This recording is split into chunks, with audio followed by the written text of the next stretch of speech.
nuovo in diretta con Focus TG, edizione straordinaria per il ritrovamento del corpo di Giulia Cecchettin nella zona di Barcis, un tragico epilogo della fuga di Filippo Turetta, ancora ricercato in tutto il nord-est, ma in particolare abbiamo sentito prima anche il procuratore Cherchi nella zona in Alto Adige tra San Candido ed Obbiacco e la frontiera con l'Austria. Ha impressionato la volontà di questo ragazzo di impedire a Giulia di laurearsi. Avrebbe raggiunto questo obiettivo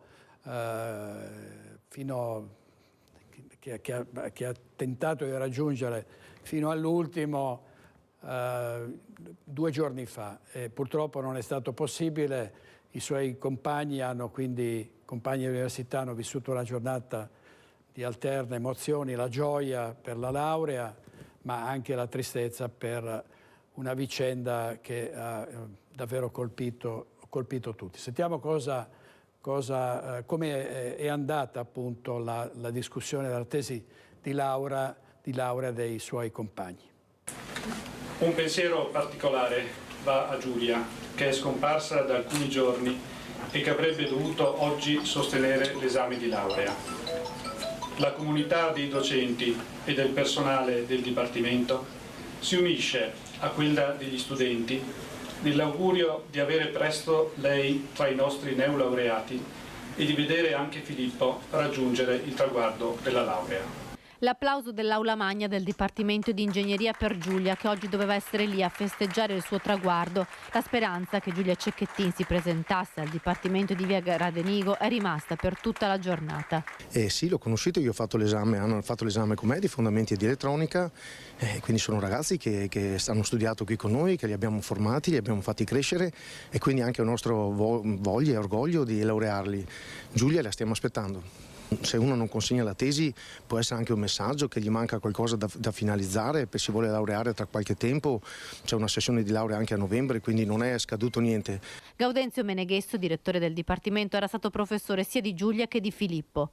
Posso ricordare nell'ambito di quello che può essere ricordo di un professore universitario che ha 150 studenti in aula, che fa degli esami e a volte c'è un'interazione più stretta con qualche studente che viene a parlare, a volte meno. Sicuramente il giudizio è positivo, avendo superato l'esame i ragazzi hanno fatto sicuramente un buon risultato. Silvia Todros, relatrice di Giulia, evita le telecamere, nessuna parola, ma la storia della scomparsa dei 2 ragazzi ha scosso tutto il Dipartimento di Ingegneria. Me li ricordo che erano entrambi al mio corso, però non me li ricordo. Un pensiero per questa ragazza che oggi avrebbe dovuto laurearsi, invece non è qui. Ci ha colpito tutti, quindi siamo tutti un po' scossi per questa notizia. Oggi i laureandi hanno rivolto un pensiero alla giovane. Mi dispiace tantissimo per questa situazione, spero che si ritrovino tutti e 2 molto presto. Conoscevi Giulia? Non personalmente, di vista, l'ho vista in aula. Okay. Che effetto ti fa? Oggi era prevista? Un po' di tristezza, che speravo che tornasse, purtroppo non è successo, quindi non so che altro dire. Cosa può essere successo? Magari un po' di tensione, di preoccupazione per la laurea? Può essere, però non lo so. Minima idea, spero niente di grave e che si possa risolvere tutto. Gli studenti sono scossi e anche chi non si deve laureare ma conosceva Giulia di vista riesce a stento a trattenere la commozione. Solo di vista veramente non è un bel momento. Non me la solo quando li vedevi insieme come ti sembravano? Ma una coppia normalissima, cioè nel senso io non penso niente su questa situazione. Insomma le inutili speranze, le vane speranze di questi ragazzi che speravano di rivedere la loro compagna di università. È un ragazzo, Filippo Turetta, che è sempre stato descritto come un bravissimo ragazzo, ma evidentemente aveva problemi che forse sarebbe stato utile cercare di risolvere prima che avvenissero questi fatti, ma non si può dare la colpa alla famiglia o agli amici o all'ambiente. Sono purtroppo situazioni che a volte non traspaiono, ci sono segnali molto labili per cui è difficile capire se un ragazzo magari anche in un periodo di depressione possa arrivare ad uccidere una persona. Sentiamo fa tenerezza il padre di Filippo Turetta, che in questa intervista di qualche giorno fa lo descriveva come un ragazzo che non avrebbe fatto del male a nessuno. Sentiamo. Ragazzi, se ci vedete, tornate. Filippo, amore, siamo qua, ti aspettiamo, qualsiasi cosa sia successa, fatevi sentire, venite a casa, qualsiasi cosa si risolve. Nicola Turetta, all'uscita della caserma dei Carabinieri di Teolo, ripete l'appello accorato a Filippo e Giulia. Il percorso in auto del figlio è ancora poco chiaro. Filippo con sé aveva contanti le zone del Bellunese, del Pordenonese, dice il papà, le conosceva per la sua passione del trekking. Purtroppo ancora non abbiamo nessuna novità, abbiamo sempre queste speranze che ci lasciano comunque ancora viva di trovarli, perché però anche queste segnalazioni non si ha ben capito quali siano quelle più reali, insomma, però sembra che ci sia la macchina comunque in movimento, insomma. La macchina è stata vista in più punti, ma non ci sono conferme degli ultimi avvistamenti, neppure quelli verso il confine con l'Austria. Però le ricerche continuano e c'è la speranza che la cosa si risolva, che i ragazzi soprattutto tornino a casa, stiano bene. Sulla questione della laurea e la possibilità che Filippo fosse preoccupato per questo traguardo di Giulia, papà Nicola risponde così. Lui era orgoglioso di lei che si laureasse, quindi questo aspetto non lo so. Lui gli mancavano ancora 3 esami, quindi sarebbe andato alla sessione di marzo. Filippo sembrava tranquillo. I genitori sono preoccupati per la descrizione fatta finora del figlio e ribadiscono che il ragazzo voleva molto bene a Giulia. Questa cosa sembra che è uscita, che sembra che fosse quasi stalking suo, che la ragazza, praticamente so che la Giulia ha continuato a uscire, usciva tranquillamente con lui, non è che fosse ansiosa o sapesse di essere, andava, passava il pomeriggio con lui, andava al McDonald's e quindi era tranquilla. Che poi lui avesse forse la speranza di tornare con lei, sì, perché dopo era già successo anche che si erano lasciati anche nella precedente ancora a marzo la prima volta, poi insomma poi si frequentavano comunque in tutti questi 2 o 3 anni, la loro relazione che io sappia insomma non è toccato neanche mai con neanche un cappello. Fanno una certa impressione oggi queste parole che ancora riguardavano un ragazzo che insospettabile, un ragazzo che non aveva mai dato da pensare evidentemente ai genitori. E sono importanti le parole dello psichiatra Paolo Crepè, che abbiamo intervistato un'ora fa e che ha detto purtroppo nelle famiglie oggi c'è un atteggiamento troppo accomodante nei confronti dei figli, bisogna sapere dire di no, bisogna imporsi, e oggi accomuna molte famiglie questo atteggiamento molto buonista, perdonista per i ragazzi, che, dice Paolo Crepè, in questi casi poi non riescono poi a superare traumi anche piccoli, come per esempio può essere all'età di 20 anni la fine di una relazione sentimentale. Vedo delle immagini che non so riguardano ancora le ricerche, non so se possiamo vederle, poi tra poco sentiremo anche l'avvocato, di nuovo l'avvocato compagno, il legale della famiglia Turetta. Intanto questa è la strada, la quinta strada, si chiama così, la via della zona industriale di Fossò, in cui è avvenuta la brutale aggressione di Giulia. È stata ripresa da una telecamera di Dior, uno stabilimento, proprio un capannone lì vicino. Da quell'occhio della telecamera si è visto quanto Filippo Turetta abbia infierito sulla povera Giulia con calci e pugni, e davvero è stato uno spettacolo dicono gli inquirenti, spaventoso, perché si è trattato di un'aggressione vera e propria che non ha lasciato scampo a una ragazza che poteva in qualche modo reagire in altre circostanze, ma non dopo essere stata in quel modo aggredita, colpita con pugni e calci. Era veramente in una situazione tremenda, ha riportato ferite molto gravi, sono stati trovati ovviamente reperti, sangue, capelli e scotch che poi hanno confermato che di un'aggressione vera e propria si era trattato. L'altra sera ne abbiamo parlato a Focus con i nostri ospiti. Sentiamo cosa ha detto tra gli altri l'avvocato Antonella Tocchetto. Di persone che non si conoscono diventa difficile, però emerge un quadro, diciamo così, un po' inquietante, perché sembrerebbe appunto che lei in qualche modo cercasse di allontanarlo, ma con una certa, come dire, dolcezza, nel senso di fargli capire che lei stava seguendo un percorso completamente diverso. Dall'altra parte oggi ci sarebbe stata la laurea, quindi era un appuntamento molto importante, l'inizio di una vita diversa per lei, e probabilmente tutto questo può aver scatenato magari nel ragazzo una situazione difficile.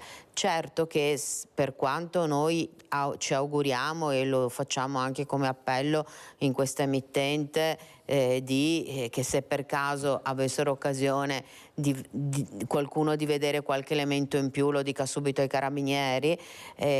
Sono passati veramente tanti giorni e questo, diciamo così, non pone, è brutto dirlo, a favore di una soluzione buona, o comunque un buon fine di una vicenda che sta veramente allarmando tutti. Poi se si entra nell'ambito della difficoltà dei rapporti uomo-donna, lì potremmo aprire un capitolo e non basterebbero le 2 ore di questa trasmissione, ovviamente.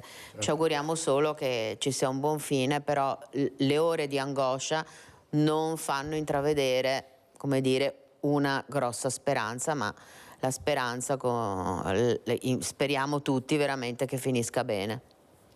Grazie Antonella Tocchetto. Vediamo con Fabrizio Bazzoni.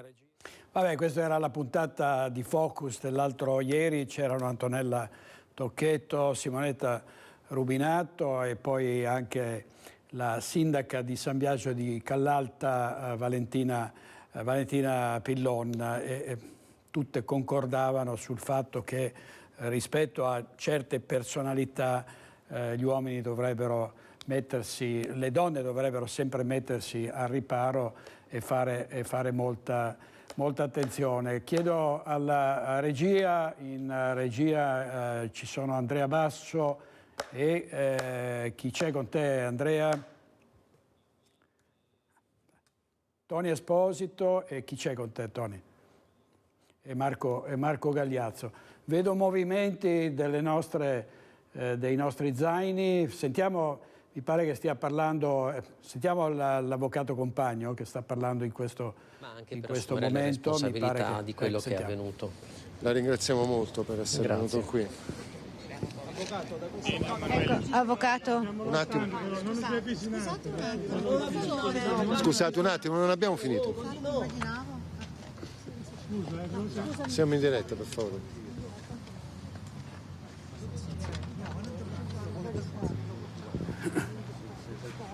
Sì. Caterina Barbera. Prego. Bene. Prendiamo una siamo tutti in onda, piano però, piano, perché siamo tutti in onda. Questa, cioè c'è un messaggio della famiglia, qual è? Ma perché spingete? Allora, la famiglia mi ha chiesto di fare La famiglia mi ha chiesto di fare esprimere la vicinanza massima a quella di Giulia per quello che è successo, per la perdita della figlia, la loro vicinanza, la loro amorevolezza. Sono compartecipi di un dolore che è un dolore comune, perché da un lato la perdita della figlia, dall'altro la consapevolezza che il proprio figlio potrebbe aver commesso un gesto eclatante e tragico, e dall'altro lato chiedono anche a Filippo di avvicinarsi alle forze dell'ordine, di in qualche maniera consegnarsi, perché questo è un assumersi la propria responsabilità da un lato, ma dall'altro anche potendo spiegare quello che è successo potrebbe anche rappresentare ciò che veramente anche dal punto di vista processuale e di reato è avvenuto. Alla luce del video del ritrovamento di oggi, cosa potrebbe spiegare secondo lei?